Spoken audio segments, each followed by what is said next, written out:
Hello everyone, and welcome to my SW24 update channel. I hope everyone is having a wonderful day. Before we begin, please hit the subscribe button and give this video a thumbs up.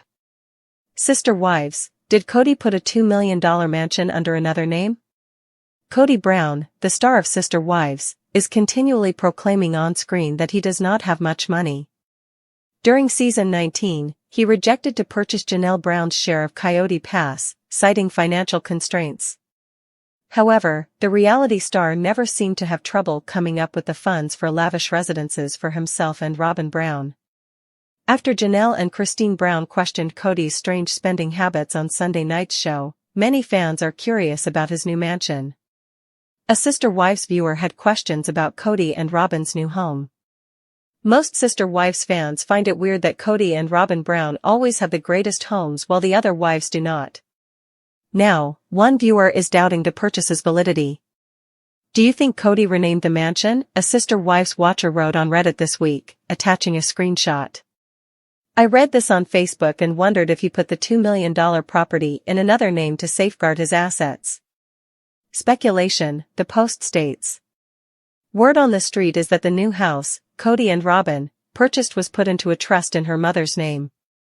Apparently, there is either a room or a guest home where her mother can stay with them.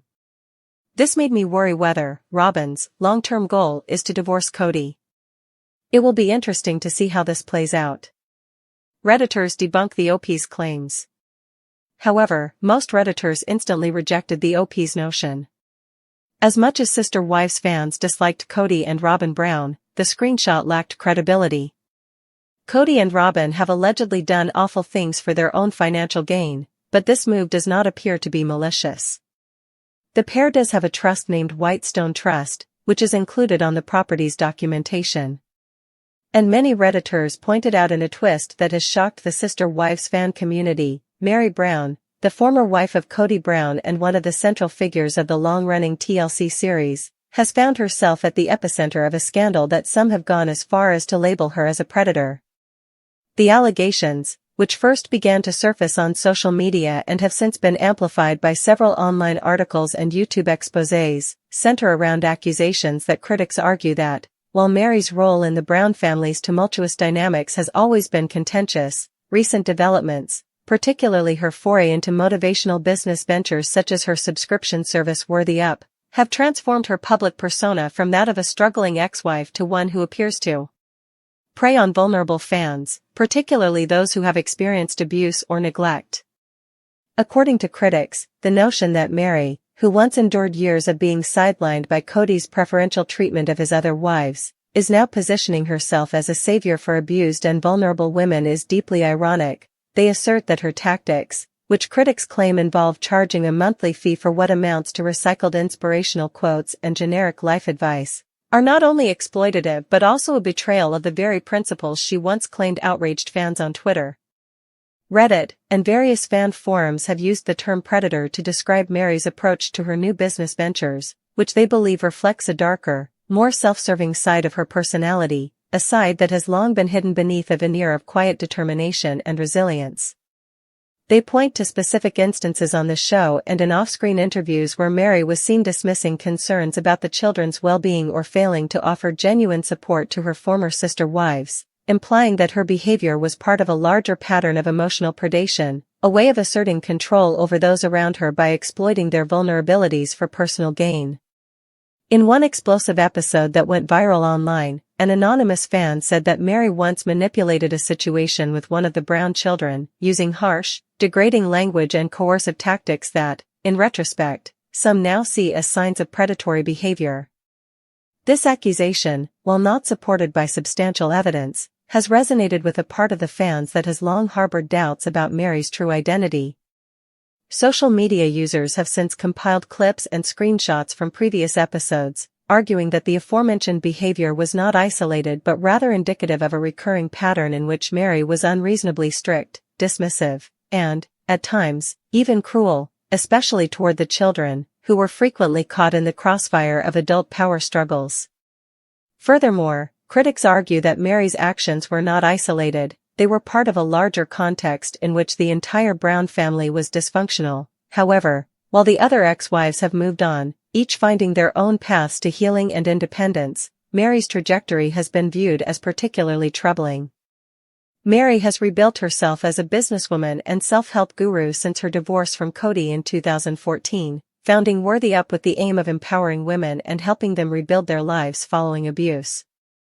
However, many fans interpret this as a planned change aimed to capitalize on other people's misery while ignoring the troublesome portions of her own past. In their opinion, charging vulnerable women for motivational words and life advice is not only exploitative, but also serves as a sharp reminder of how the Brown family's personal anguish has been commodified for profit. One outspoken critic wrote on a popular Sister Wives fan forum, "Mary, you claim to be a survivor, but if you truly cared about helping women, you'd offer support for free instead of milking every bit of pain for cash." This sentiment has been echoed in numerous online discussions, where the term predator has taken on a life of its own, a label that some fans argue is justified by what they perceive as Mary's ongoing emotional manipulation and her apparent willingness. Mary's supporters, on the other hand, claim that these charges are nothing more than false attacks motivated by long-held grudges and the overall hostility that has come to define the Sister Wives fandom in recent years. They point out that Mary's company, Worthy Up, has offered some women with a feeling of community and practical help on overcoming personal misfortune, and that the subscription fee is low in comparison to the cost of professional therapy or life coaching. Furthermore, they argue that the harsh rhetoric used by some fans to attack her reflects a greater dissatisfaction with how reality TV storylines frequently compress complex personal histories into easy, lurid soundbites. Mary has kept a measured tone in interviews, emphasizing that her focus has always been on self-improvement and that any profits from her projects are reinvested in her community and personal development. "I've gone through a lot, and I understand pain," she has been quoted as saying. "But I am here to help, not to exploit anyone. If people want to take what I say, that is fantastic. If not, that is their decision." However, for many of her detractors, this explanation falls short, since they believe that true empowerment should not come at the expense of vulnerability. The debate over whether Mary Brown is a predator has morphed into broader discussions about accountability in the world of reality TV, where personal trauma is frequently repackaged as entertainment and the lines between victim and villain are blurred by the need for dramatic storytelling. Some legal experts have also stepped in, arguing that, while Mary's acts are morally objectionable, they do not always constitute criminal predation unless tangible evidence of exploitation or abuse can be proved in court.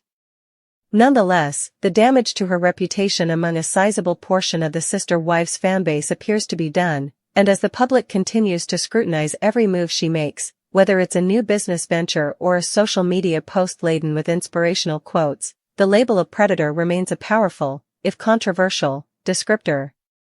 As the season progresses and the Brown family's internal dynamics evolve, viewers are left to wrestle with a difficult question: how do we distinguish genuine self-improvement from self-serving exploitation in a world where every personal secret can be sensationalized and every act of survival is subject to public scrutiny? For many fans, the answer is painfully obvious. Mary Brown, in her most recent incarnation as a self-help entrepreneur, has chosen to monetize her past at a time when countless women, those who have suffered abuse, neglect, and emotional manipulation, are looking for genuine guidance and unconditional support. While some are ready to give her the benefit of the doubt, others see her as a symbol of everything that is wrong with a culture that treats personal anguish as a commodity. In this tangled web of allegations, defenses, and harsh public judgments, one thing is undeniable: the legacy of Sister Wives is as complex and multifaceted as the family it depicts, and the debate over Mary Brown's true nature, whether as a survivor trying to rebuild her life or as a predator preying on the vulnerable, continues to fuel both the drama on-screen and the heated discussions off-screen. As new episodes air and more details emerge from behind the cameras, fans will undoubtedly continue to scrutinize Mary Brown's every word, gesture, and business decision, with each analysis adding another layer to the ongoing story of betrayal, resilience, and the blurred lines between victimhood and exploitation.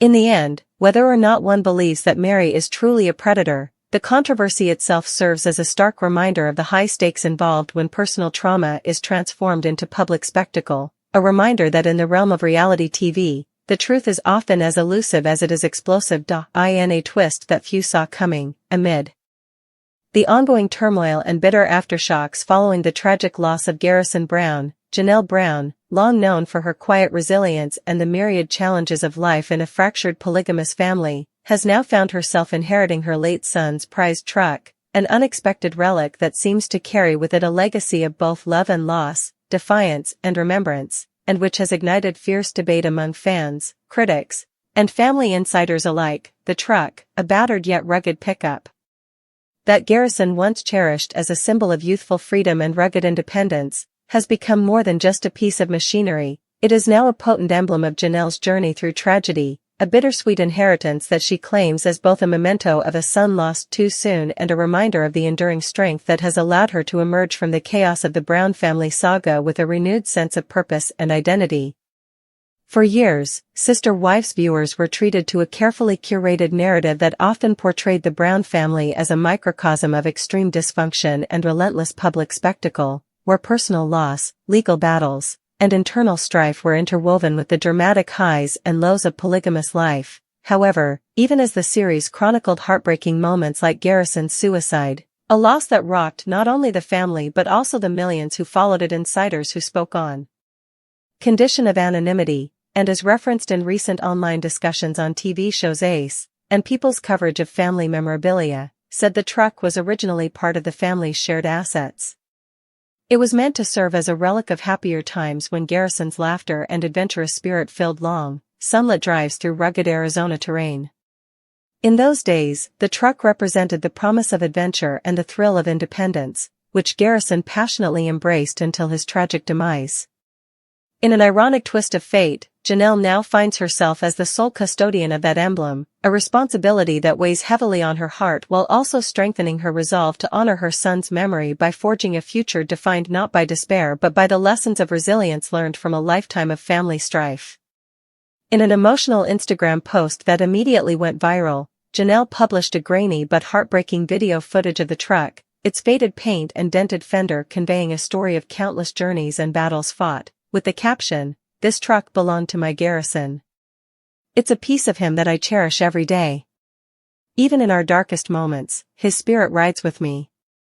The post, which has since sparked a flurry of both supportive and critical comments, reveals a side of Janelle that few have seen before, vulnerable, yet unwavering, sorrowful, yet determined to reclaim her life's narrative from the relentless barrage of family drama and public scandal. Many fans, already disillusioned by the Brown family's constant cycle of breakup and reconciliation, expressed admiration and disbelief that Janelle would choose to honor Garrison in such a tangible way, by keeping his truck as a sort of mobile shrine to his memory, a constant reminder of the price paid for a controversial lifestyle. "It's honest and true," one fan wrote on a prominent forum, "to see Janelle clinging on to something so personal after all of the upheaval. It demonstrates that beneath the headlines and legal battles, there's a human being who loved her son more than anything." However, not everyone agrees that this move is entirely noble. Detractors argue that by publicizing the inheritance of Garrison's truck, Janelle is inadvertently using his memory as a prop in the endless reality TV spectacle, a tactic that risks trivializing a deeply personal loss that should remain sacred. Critics on social media have reacted harshly, accusing her of exploiting tragedy and using his memory for ratings, with others claiming that the truck, rather than being a symbol of reconciliation, has become another piece of collateral in the continuing dispute over the Brown family's legacy. These voices, however, are met with counter-arguments from ardent supporters who believe that Janelle's actions reflect a real wish to maintain her son's memory in a passionate and rebellious manner, a refusal to let the darkness of the past overtake her totally. In off-camera interviews, leaked to trusted sources, Janelle has spoken about how inheriting the truck forced her to confront the contradictions of her own identity. "I was always told that I was just one piece of a larger, broken puzzle," she once confided, "but now, holding on to this truck, I realize that I have the power to piece together my own story, one that honors my son and reclaims my dignity." This internal reckoning has not come without challenges. However, for Janelle, it is a sign of optimism, a beacon that illuminates the path forward even while the shadows of the past remain. As the story of Sister Wives unfolds on TLC, the story of Garrison's truck has become a focal point for bigger discussions about legacy, memory, and the cost of living life in the constant spotlight of reality television. Some viewers see it as confirmation that, even amid the chaos of broken marriages and public scandal, there is still room for genuine emotion, a reminder that underlying the meticulously staged drama lurks a truth that is both human and heartbreaking. In this light, Janelle's decision to inherit the truck is less about holding on to the past and more about charting a new course, one in which the agony of loss is acknowledged but not allowed to define her wholly. The vehicle, with its scarred exterior and quiet witness to bygone days, serves as a metaphor for resilience, a relic that has withstood the onslaught of public judgment and personal grief, now entrusted to a lady who has learned to see beauty in imperfection and strength in vulnerability. As fans examine every detail, from the scratches on the metal to the faded seats that once held her son's dreams, they are forced to confront the paradox at the heart of the Brown family story, that even in a world of constant conflict and controversy, there can be moments of unexpected tenderness and a glimmer of redemption. For Janelle, the truck is both a burden and a blessing, a constant companion who challenges her to remember who she was and inspires her to become who she aspires to be, a woman defined not by the chaos of her past, but by the courage to honor it, rebuild from it, and ultimately drive forward into an uncertain but undeniably her own future. Finally, whether viewed as a monument, a burden, or a sign of stubborn independence, Garrison's truck exemplifies the complicated interplay of grief and legacy that has come to define Sister Wives in its final seasons. It is a tangible reminder that, while no amount of inherited property can ever replace a child, the memories and lessons that survive in the most unexpected places can serve as a guide for healing and growth, a message that has resonated deeply with those who have followed Janelle's journey through heartbreak, public scrutiny, and the never-ending challenges of forging an identity in a world that never stops looking. And as the wheels of that old truck continue to turn on dusty roads, carrying echoes of laughter, tears, and unspoken promises, Janelle Brown stands as proof that even the most painful chapters of life can give rise to new beginnings, where every mile driven is a step toward reclaiming her own destiny, no longer defined solely by loss, but enriched by the enduring spirit of love and remembrance.